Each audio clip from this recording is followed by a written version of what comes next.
recent major budget cuts in the arts funding for our Shakespeare in the Park series, we bring you Shakespeare in the Dark, in a production of William Shakespeare's Henry V.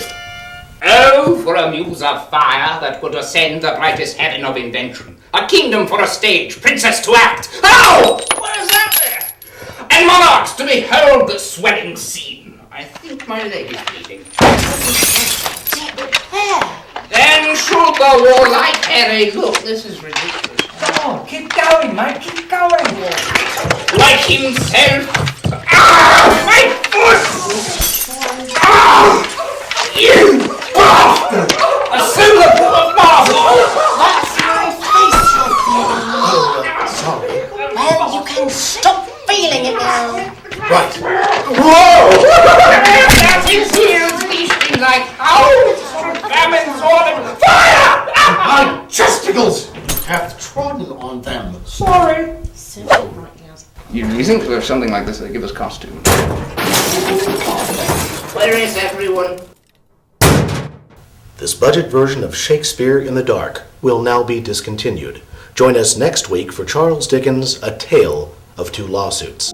That's fascinating. I thought so. It was actually in the Grand Tetons, way down in the crevasse that we went in there. It was amazing, the Mons area. Yeah. I do know that humans and Neanderthals, of course, had a similar ancestor. It was Homo erectus they had in common, Well, I do know we wouldn't have any ancestors if Homo didn't get erectus at some point. Oh, shut up and do me.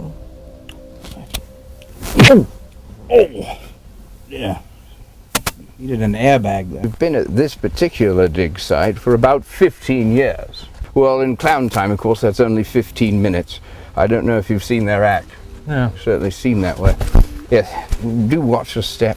Now, here you'll see primitive clown tracks that go all along this riverbed. These particular primitive clown tracks end here. Fascinating.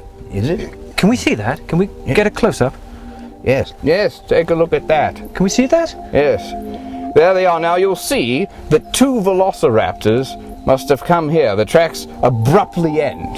Two velociraptors hunt in pairs, of course. They probably surrounded the Cro-Magnon clown and they came up behind him. They often hunt in pairs, paralleling him. There was a struggle. He did his best bits.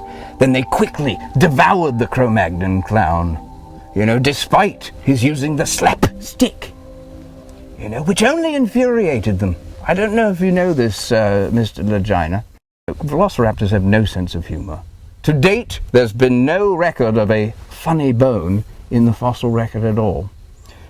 You will note, though, that one velociraptor turned to the other velociraptor and said, "Did that taste funny to you?" Really? It was a joke. They can't speak, velociraptors, because they're dinosaurs. They don't have the appropriate uvula tool. Protothorax isn't even a possibility for them. Well, I became interested in analyzing humor because it was the only domain of creative activity where a complex pattern of intellectual stimulation elicits a defined response as a body reflex. The following program is a presentation of KCTG Los Angeles and the National Public Television Council of Norway.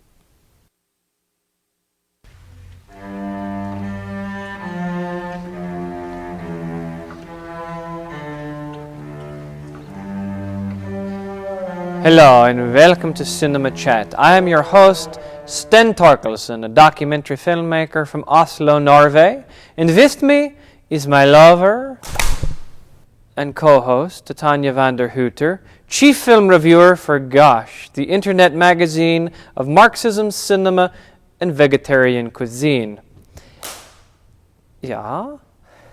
For limited time only, visit www.exploitedworkingclass.com, click on the icon of Frederick Ingalls, and receive a free copy of Titania's latest book in the Cooking for the Proletariat series, 100 Sensational Recipes with the Rat Cheese. The Rat cheese.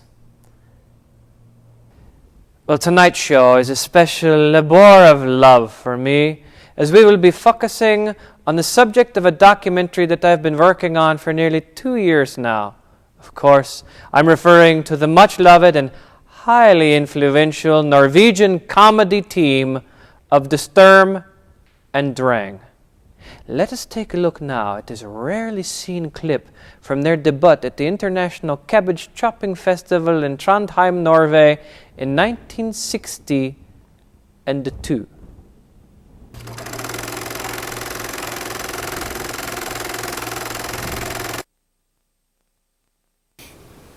This next skit that we would like to do for you is about a man who walks into a fish market to buy a cigar, but there is no cigar because it is a fish market. We do this for you now.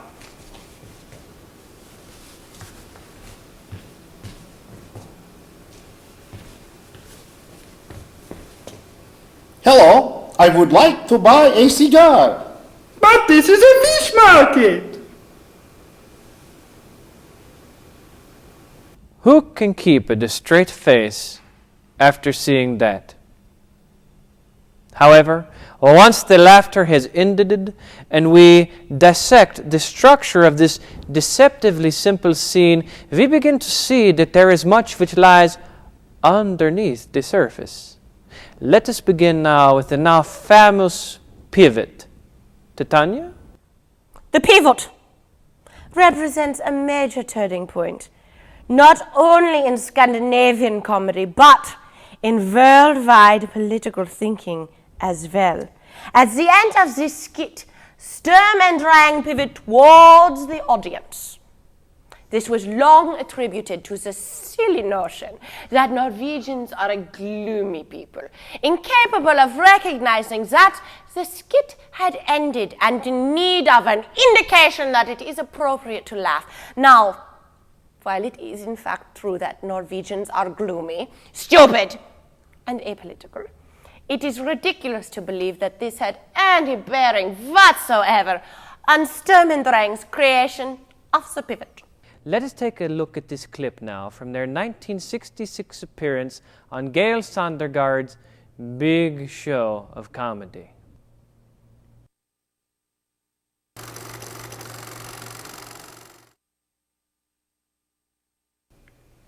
This next skit that we'd like to do for you is about a man who walks into a hardware store to buy a meat pie. But there are no meat pies because it is a hardware store. We do this for you now.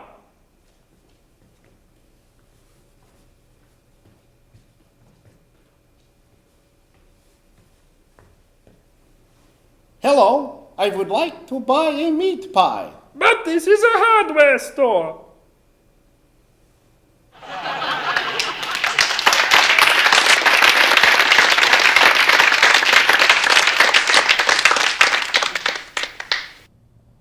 Another uproariously funny scene with many layers and subtle nuances.